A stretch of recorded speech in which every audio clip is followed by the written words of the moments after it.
When I was pregnant with my first child, I had it rough. I gained a ton of weight, I was in a lot of pain, and labor and delivery was super long, not to mention the postpartum recovery. However, after I started doing my own research and started taking classes specifically on the pre and postnatal population and women's health in general, I then implemented that into my second pregnancy and noticed a night and day difference between the two. Recovery time was super quick. I was able to get up and move around immediately after I had the baby. My recovery time as far as like recruiting muscles and gaining muscle strength was a lot quicker postpartum. Delivery was only about 20 minutes compared to 26-hour labor. So it was a lot different than my first. For this reason, I decided to start a women's physical therapy practice because I saw that there was a need.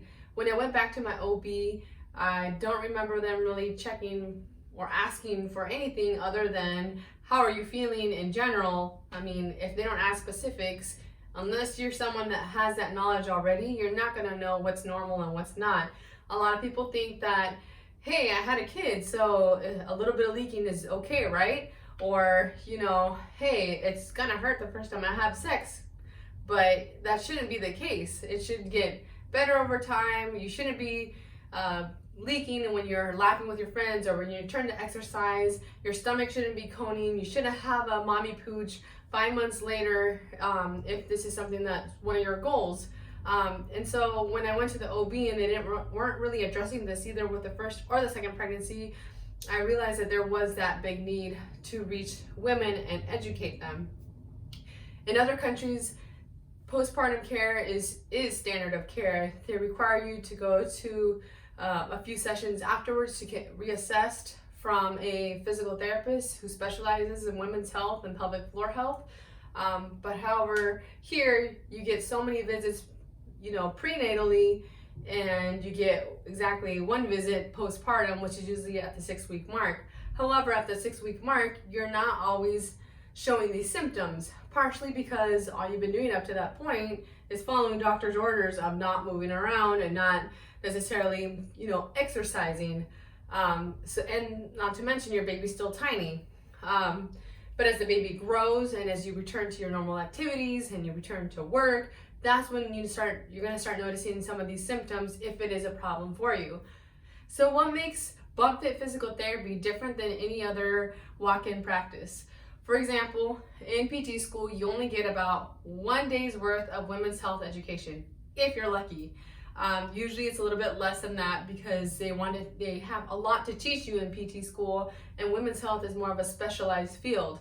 So if you decide that, hey, I have diastasis recti, I'm going to go see a physical therapist and heal this, that's great that you understand that. However, know that there is a difference between going to just a regular outpatient clinic and seeing a women's health specialist, someone who's dedicated her time and education specifically in this field to kind of help with these matters. Another difference is I come to you. So all of our visits are one-on-one with me. You'll never see an aide. You'll never see, you know, another therapist. It's always going to be me who's there one-on-one. So I'll know exactly, you know, what you're going through, what we worked on, and what we are going to work on. So there's no confusion between therapists or between the tech or the aide.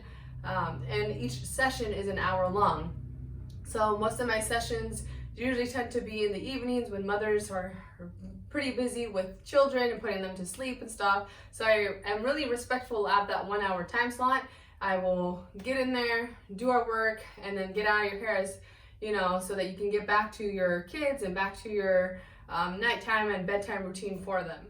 In addition to one-on-one time with me, I find communication extremely valuable. I make myself available to the patients, whether it be via email, phone, or text message. I know things come up all the time, especially when we're dealing with kids. So either something happens where they're sick, or you know, maybe you get sick, or something happens where it kind of messes up with the schedule. So as soon as you find out something's happening, you can go ahead and call or text me or email me and let me know of these changes, and we'll make sure to kind of accommodate. Just the other day, I had a patient who had a really bad cold. We've been working on incontinence stuff, but she was just at that point where she felt her pelvic floor muscles were fatigued and exhausted. So she made the call that she wanted to postpone the therapy if it was okay with me. So she went ahead and texted me as soon as she knew that she wanted to postpone that treatment. And I talked to her a little bit. I said, that's fine, we can postpone it. It's completely your call.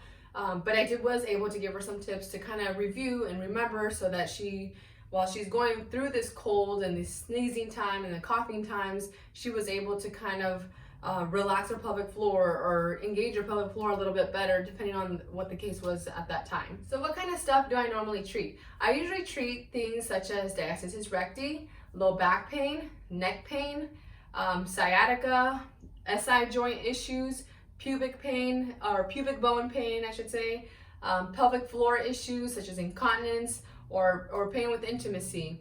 So those are like the common big diagnosis along in women's health in general with pre and postnatal population.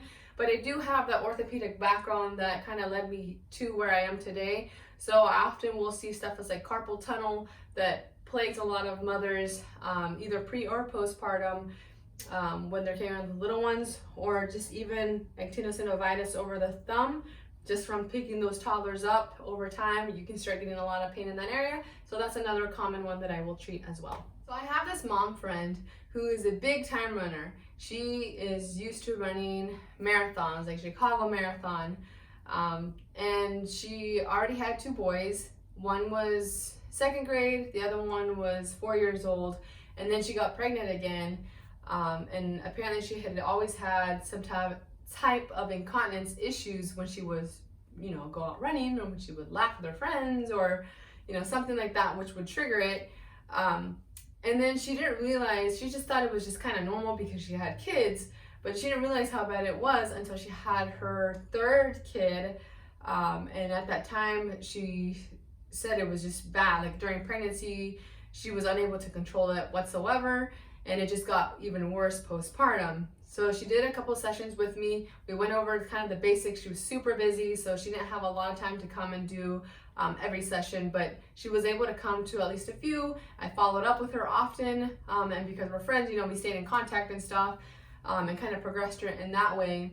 But then she got a cold, and then she realized that, the exercises she had been doing wasn't for nothing, because all of a sudden she was leak free, even though she was coughing and sneezing, every few minutes. So, just because it is common to hear that women are leaking after pregnancy does not mean in any way that it is normal. This stuff we can fix. Another current patient of mine had recently been going to a women's health physical therapy at a completely different clinic, where they were using dilators and biofeedback to kind of get her pelvic floor firing a little bit better, because she was dealing with quite a bit of incontinence.